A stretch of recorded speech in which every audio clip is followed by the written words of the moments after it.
بسم الله الرحمن الرحيم. والفجر وليال عشر والشفع والوتر والليل إذا يسر هل في ذلك قسم لذي حجر ألم تر كيف فعل ربك بعاد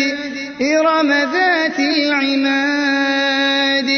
التي لم يخلق مثلها في البلاد وثمود الذين جابوا الصخر بالواد وفرعون ذي الأوتاد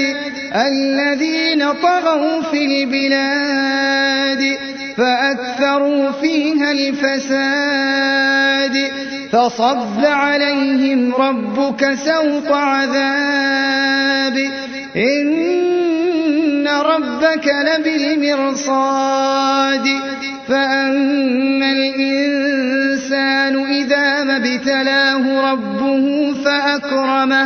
فأكرمه ونعمه فيقول ربي أكرمن وأما إذا ما ابتلاه فقدر عليه رزقه فيقول ربي أهانن كلا بل لا تكرمون اليتيم ولا تحاضون على طعام المسكين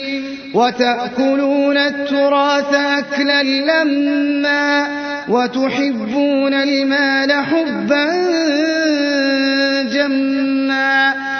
كلا إذا دكت الأرض دكا